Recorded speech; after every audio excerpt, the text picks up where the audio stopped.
good morning everyone. I am Kevin Kaole from BSED Mathematics, and this is my report about modifiers of human act. So, there are 5 modifiers of human act. First is the ignorance, second is the concupiscence, third is fear, fourth is violence, and fifth is the habit. Number 1 is ignorance. Ignorance is the mere absence of knowledge. Example of this is, if a pregnant woman thinks that because she broke her nose and it was crooked, her child may have a crooked nose, then that shows her ignorance of genetics. So, kapag nabasag yung ilong ng kanyang ina, mababasag rin ba yung baby niya? Hindi ba? So, ito ay nagpapakita ng isang ignorance. Another example, old wives' tales talk about ways to tell if the baby is a boy or a girl. Like, if you crib sweets or carry your baby low, it is a girl.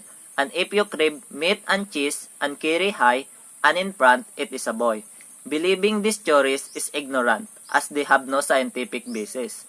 So, anong kinalaman ng mga pagkain sa magiging anak niya, hindi ba? So, ito ay isang example din ng ignorant kasi wala siyang scientific basis. O nagkataon lamang na boy o kaya girl yung kanyang anak. Principles of ignorance. Invincible ignorance destroy the voluntariness of an act. Invincible ignorance does not destroy the voluntariness of an act. Invincible ignorance lessen the voluntariness of an act. Affected ignorance is one way lessens, and in another way increase voluntariness. Next is the concupiscence. Concupiscence refers to the bodily appetites which are called passions. Example of this is a man unending desire for a particular woman, a strong desire, especially sexual desire or lust. Ito yung pagnanasa ng isang tao. Principles of concupiscence.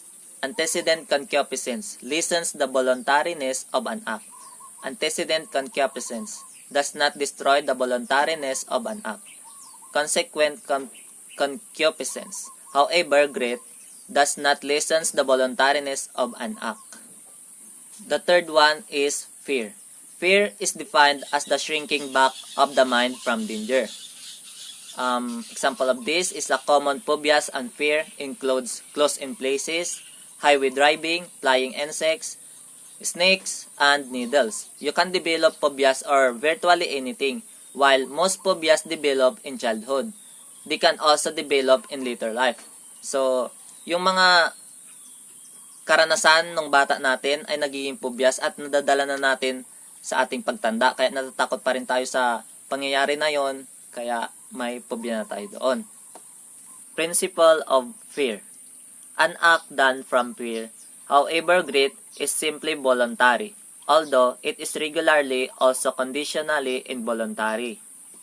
The fourth one is the violence. Violence is an external force applied by a free cause for the purpose of compelling a person to perform an act which is against his will.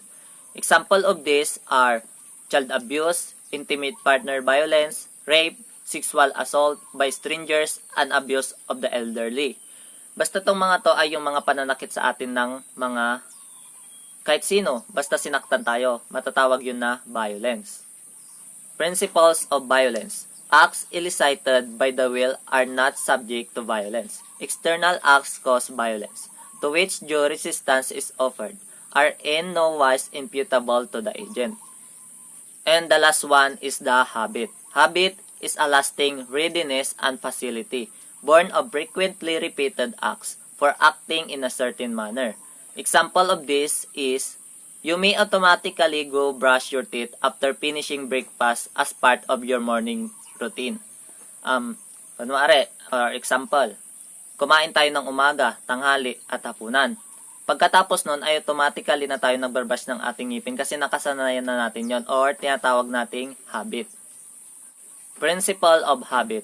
Habit does not destroy voluntariness, and acts from habit are always voluntary, at least in cause, as long as the habit is allowed to endure. And that's all about modifiers of human acts. Thank you.